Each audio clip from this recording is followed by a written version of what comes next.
Rodrigo Pacheco, muy buenas tardes, ¿cómo andas? Muy bien, querido Esteban, con gusto de saludarlos en este inicio de semana. ¿Qué hay en el mundo de los negocios? Pues, ¿qué crees que ubicas esa canción de Joan Manuel Serrat de Penélope, que esperaba con sus zapatitos de tacón? Sí, Bueno, pues claro. así, la Agencia Federal de Aviación Civil, la AFAC, se quedará esperando a la FAA, la Federal Aviation Administration, pues por lo menos por unas semanas para que le regresen la categoría 1, porque resulta que la FAA pues le notificó que pues se va a aplazar por unas semanas. Se esperaba que la revisión técnica pues iba a ocurrir esta semana, pero evidentemente esto no fue así. Y sobre todo pues es importante porque uno de los proyectos aeronáuticos digamos más clave o priorizados en esta administración pues tiene que ver con el aeropuerto de Santa Lucía o Felipe Ángeles. Y la verdad es que la vocación que puede tener, más allá de lo que las aerolíneas tengan que ir cediendo en llevar vuelos a esta terminal y llegar a los 5 millones, pues son los vuelos internacionales. Claro. Pero para que esto ocurra, principalmente a donde vamos los mexicanos, pues es Estados Unidos.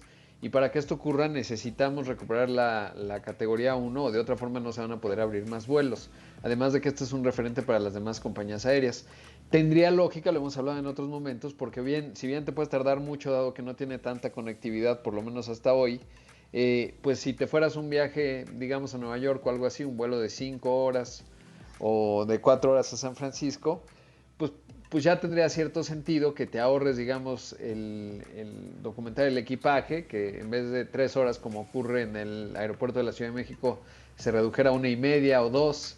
Y pues ya, digamos, se puede compensar si el vuelo es más barato, etcétera. Pero mientras eso no ocurra, pues va a estar muy acotado, ¿no? A lo que Claro. puedan presionar a las Oye, ¿y la compañías visita de aéreas para estos hacer vuelos personajes locales. pues es inminente la aprobación o el regreso a la categoría 1 o no? No, vienen a inspeccionar y una vez que inspeccionan, seguramente verían todo este asunto el reordenamiento del tráfico aéreo en la Ciudad de México, lo que se ha señalado de los controladores aéreos, etcétera. Los turnos, Y el personal, la el cantidad de gente personal, que exacto. cortaron y hoy por hoy pues está trayendo mucho problema, ¿no? Y los incidentes, ¿no? Que pues seguramente es algo que revisarían si es algo más mediático o es realmente un verdadero problema. El hecho es que pues eso no va a ocurrir. Y yo la verdad creo que Estados Unidos, sin hacerlo explícitamente, digo, a veces Trump lo hacía, o sea, era bastante, digamos, te diría brusco, bruto en su manejo diplomático, pues te decía así, o cierras la frontera a los centroamericanos o te aplico arancel. Y combinaba dos temas. No tengo la impresión de que la administración Biden lo esté haciendo, pero ¿cuál será la prisa que tendrán si México, por ejemplo, pues sabotea este esfuerzo diplomático de la Cumbre de las Américas, ¿no? Para Pues incluir que dictadorzuelas. no te aprueben tu aeropuerto. Pues te lo tomas con mucha calma y si hoy una mosca se paró en la pantalla, se confunde con avión, no, no puede haber moscas en kilómetros a la redonda, ¿no? Sí, Y te entonces te ponen pueden hacer cualquier la pero vida y te difícil. echan para atrás. Exacto, no que así sea porque obviamente los entes en Estados Unidos tienden a ser más institucionales que acá, Sí, están evidentemente. desregularizados, que se dice. Exacto, pero es evidente que en cualquier organización humana las presiones están a la orden del día, ¿no? Se Y un reconozca o no. telefonazo al presidente, pues nadie lo desecha, ¿no? Exacto.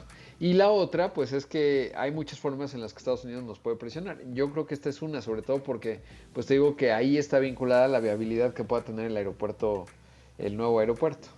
Oye, además hay muchos datos, por ejemplo, radares, hay muchos elementos que no vemos y que son indispensables ya en los aeropuertos del primer mundo y que parece ser que en México se han relajado.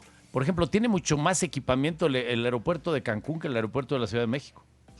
Sí, bueno, no, el aeropuerto de Cancún es, o sea, de primera, uno, grande, de repente ya incluso llega a su capacidad, pero se ha convertido naturalmente en una suerte de hub del Caribe y por lo tanto en parte de América Latina, salvo la Ciudad de México y el de Cancún, pues son donde puedes tomar uno de Turkish Airlines a Estambul, ¿no? Sí. Cosa que pues no es muy común, porque evidentemente Cancún pues es un verdadero tesoro, digamos, turístico por el nivel de infraestructura, etcétera.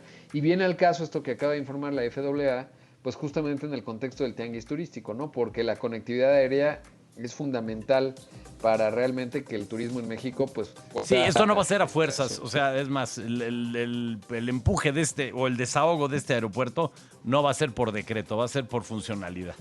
Exactamente, por pasajeros que quieran viajar desde ahí. Ya estás, mi querido Rodrigo, te mando un fuerte abrazo, cuídate de los vientos. Lo haré con cuidado, mi querido Esteban, porque sí están muy intensos. Gracias, buenas No, noches, no. buena semana.